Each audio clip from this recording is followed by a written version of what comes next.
la série de podcasts proposée par la Galerie Conil pour faire entendre la parole des artistes et plus généralement de l'art. Fuentes n'a jamais arrêté à apprendre, à essayer. C'est toujours un parcours de recherche sur l'art. Parce que le cercle de Fuentes, on a toujours un sens spirituel. Il n'a jamais dit « Ok, moi je suis déjà un maître ». Voilà. C'est pour ça qu'il y a toujours des portraits magnifiques, totalement académiciens, pour montrer la main académicienne, si vous voulez, du peintre. Mais lui, c'est pas un peintre, c'est plutôt un créateur. C'est pour ça que c'est quelque chose de magique. Bonjour, nous poursuivons la série de podcasts proposée par la Galerie Conil pour faire entendre la parole des artistes et plus généralement de l'art. Notre invité aujourd'hui, Alfonso Fuentes, ne se présente pas lui-même comme un artiste, mais vient témoigner et d'une certaine façon représenter son oncle, Antonio Fuentes, peintre de grande renommée. Prononcer le nom de Fuentes à Tanger, c'est convoquer à un imaginaire, une époque et pour beaucoup, une nostalgie. Celle d'un temps où la crème des artistes européens fréquentait l'hôtel Fuentes, dominant le Petit Socco. Fuentes, c'est également une signature sur des toiles nombreuses, magnifiant la ville et ses habitants. Nous parlons évidemment de l'œuvre d'Antonio Fuentes, né en 1905 et décédé 90 ans plus tard au Petit Socco. Alfonso Fuentes, bonjour. Bonjour. Vous êtes donc le neveu d'Antonio. Contrairement à lui, vous n'êtes pas né à Tanger mais en Andalousie. Vous n'avez pas non plus embrassé la carrière artistique. En revanche, vous veillez à faire vivre dans notre ville le souvenir de votre oncle et œuvrez à ce que son empreinte artistique demeure et soit honorée comme elle le mérite. Nous parlerons ensemble de deux initiatives récentes en ce sens, l'une au musée d'Arniaba et l'autre dans un espace nouveau consacré à son œuvre, Estudio Fuentes, non loin du Petit Socco, un projet commun avec la Galerie Conil. Mais tout d'abord, je vous laisse nous parler d'Antonio Fuentes, votre oncle, et de sa présence tout au long de sa vie à Tanger, où il est né, car votre famille y était installée dès la fin du 19e siècle. Et bien sûr, la famille Fuentes est arrivée ici à Tanger fin 19e siècle.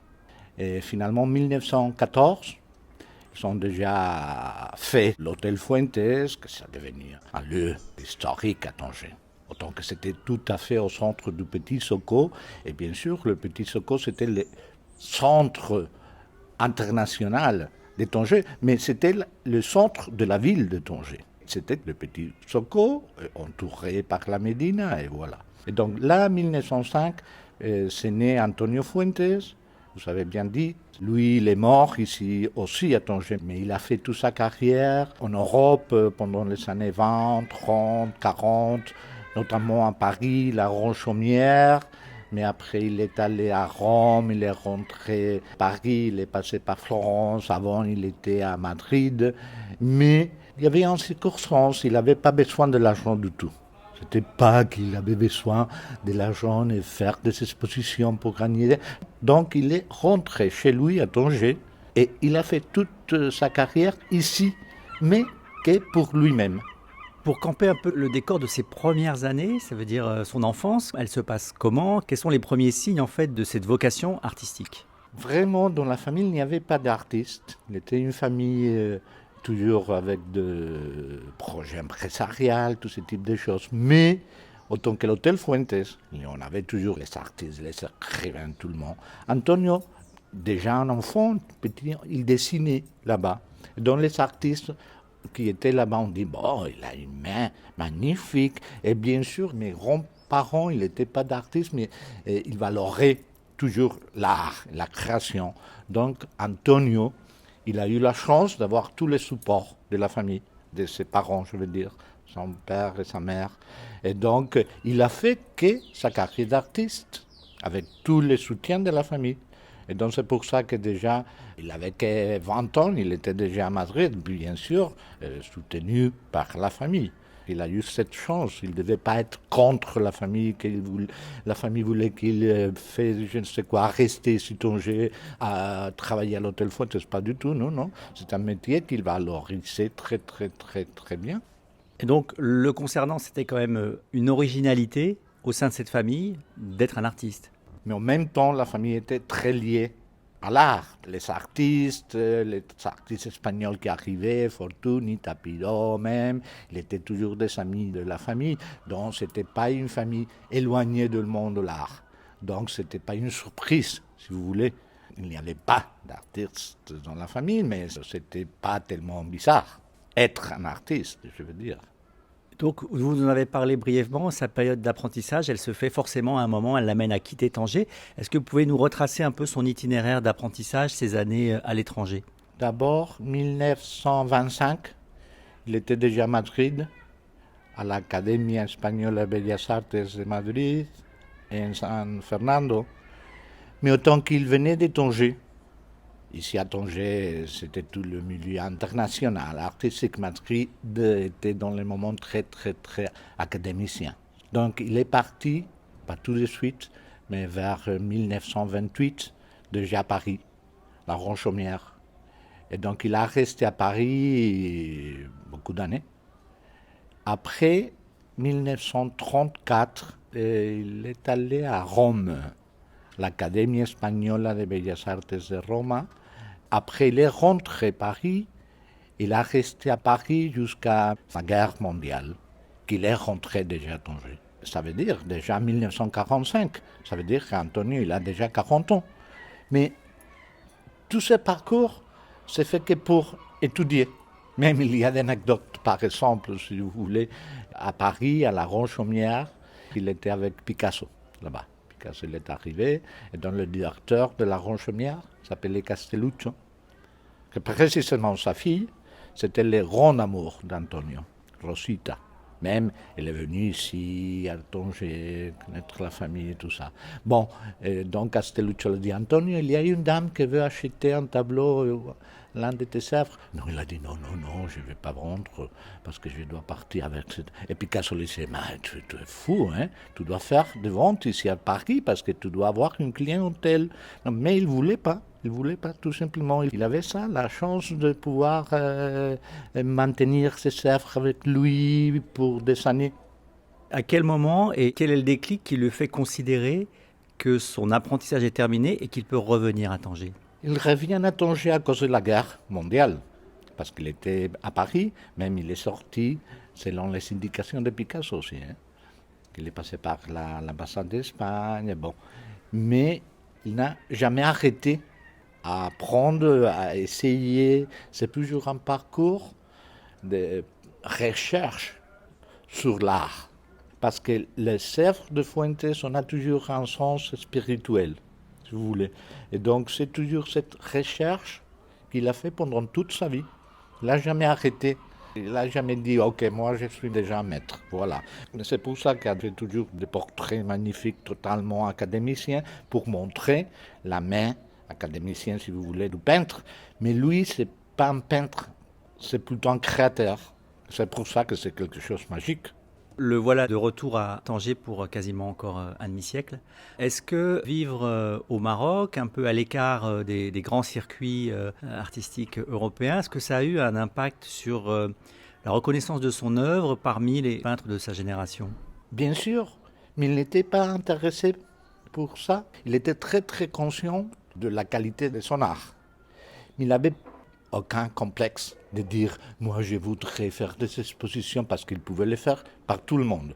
Et donc c'est vrai que de temps en temps, ce n'était pas lui, mais les autres, Antonio, tu dois faire une exposition à Paris, blablabla. Donc il l'a fait, mais par exemple la dernière exposition à Paris, c'était à fait les années 1960 quelque chose, même à Venise, après, dans la galerie de l'ordre de la Valiglia, parce que même quelqu'un très proche de Picasso voulait lui faire, et même on a toujours le catalogue de l'exposition, et il faisait le rapport entre Picasso et Fuentes. Mais bon, il n'avait pas besoin d'exposer, il n'avait pas besoin de l'argent, il faisait ce qu'il voulait. Ça veut dire travailler dans son art. Et voilà, il n'avait pas besoin du tout. Au contraire, même des gens qui venaient à Antonio, je vais t'acheter un... Non, pas du tout, je ne montre pas. Et bien sûr, ça fait qu'il était éloigné du monde de l'art, qu'il n'était pas tellement connu, mais il n'avait pas ce besoin d'être connu. Et pour autant, c'était le contraire d'un dilettante, parce qu'il travaillait tout le temps. Et la dernière question personnelle à son propos, c'est votre relation, vous, avec lui. Quels étaient ses contacts encore avec sa famille, avec vous-même? Quels sont les souvenirs Le rapport avec la famille, c'était magnifique, mais c'était tout à fait éloigné. Il habitait ici, il ne sortait pas d'ici, très rarement. Il sortait d'ici, donc il avait une exposition à Madrid, où il passait chez mes parents à Cadiz, et donc pour moi c'était un rêve. Moi j'habitais à Cadiz, une petite ville de province, très traditionnelle si vous voulez, dans un milieu très traditionnel aussi, non? Mais pour moi, le voir arriver, pour moi c'était une chose magique. Et les rapports avec notamment mon père, parce qu'il y avait des autres frères et sœurs, mais avec mon père qui était le cadet, les rapports étaient magnifiques, toujours dans la distance, mais magiques. Parler de l'œuvre d'Antonio Fuentes, c'est l'inscrire dans un courant, celui de l'expressionnisme, hérité de ses années de formation. On imagine, et ça vous l'avez dit déjà, qu'il a évolué aussi. Comment vous décririez, vous qualifieriez son œuvre? La plupart de ses œuvres, c'est toujours un expressionnisme 100%, on dit École de Paris. Ça veut dire expressionnisme pur, de la manière de Soutine, Vlaminck, Rouault par exemple, ce type d'expressionniste. Et c'est pour ça que la collection Fuentes Studio d'Arniava, c'est toujours tangé vu par Fuentes en tant qu'expressionniste. Mais après ça, notamment, c'est toujours le même sens que l'expressionnisme, mais c'est arrivé à faire des séries plutôt l'univers. Donc, comme ça, il est devenu à faire même des abstractions, mais toujours des abstractions magiques aussi. Et il a fini par faire, c'est une série que je trouve magnifique, c'est très très délicat, qui sont le frottage. Le frottage, c'était déjà une technique qu'il travaillait à la Ronchaumière. Une technique qu'on faisait qu'avec un papier très très fin, on fait presque le résultat magique et après tout travail sur les papiers. Mais c'est toujours une technique qu'il travaillait déjà à la Ronchaumière, à Paris, les années 30. Et c'est pour ça qu'il y a toujours, on ne peut pas dire une évolution, sinon c'est une ligne de travail spirituel. Vous avez à plusieurs reprises évoqué Picasso. Quels ont été les compagnons artistes de Fuentes, ceux avec qui il y a eu peut-être des échanges ou qui ont compté dans son évolution? À Paris, c'était Soutine. Il faisait même des expositions avec eux, Soutine, Vlaminck, Kisling. Mais curieusement, pas du tout des Espagnols à Paris. Mais en même temps, par exemple, il a connu à Paris quelqu'un qui était un peintre espagnol très très bon, mais comme lui, pas tellement connu. Par exemple, Ramis. Il est venu ici à Tanger avec lui, il a travaillé ici à Tanger. C'était Ramis, son bon ami, à Tanger en tant que peintre.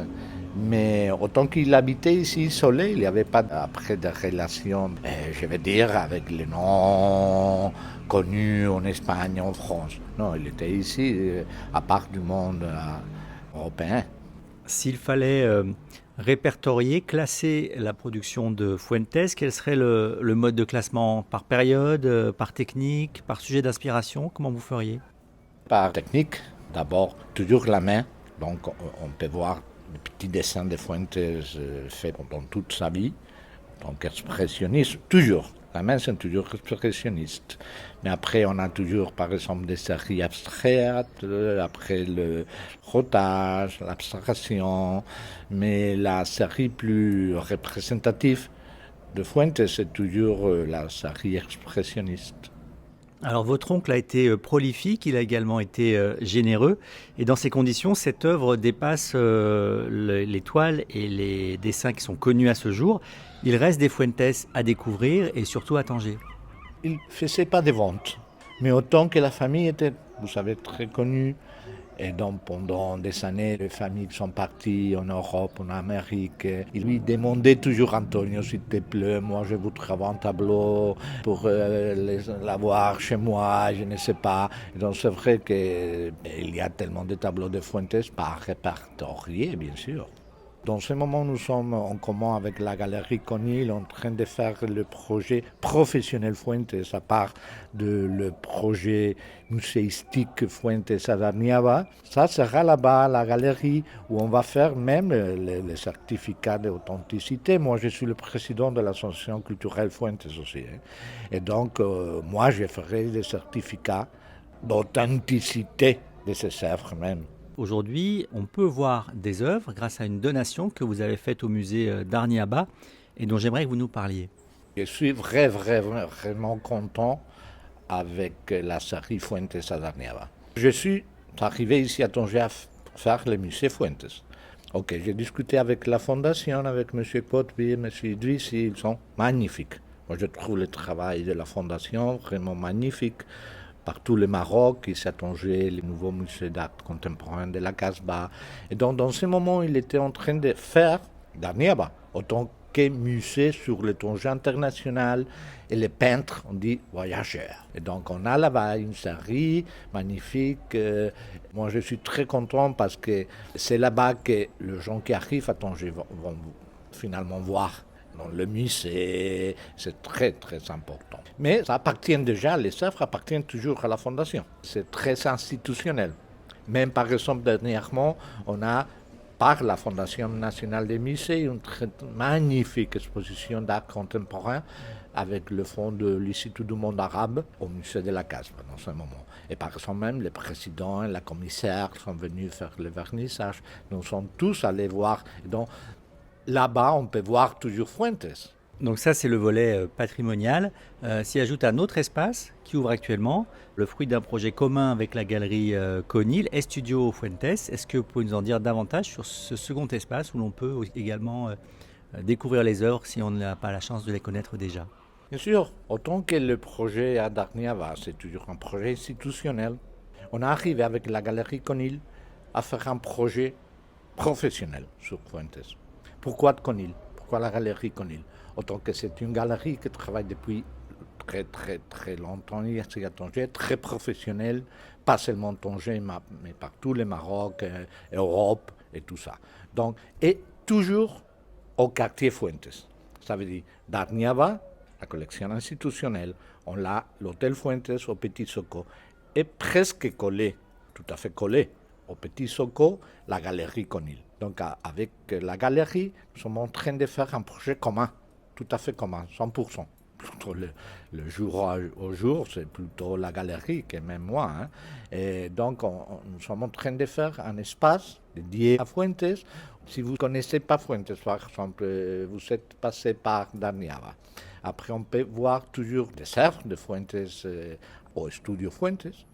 Et donc aussi des affiches, donc on peut donner l'opportunité de touristes d'acheter, pas un tableau si vous voulez, mais toujours des souvenirs, des t-shirts et bien sûr des affiches, des œuvres de Fuentes aussi. Mais c'est fait avec la galerie Conil autant que professionnels qu'ils sont.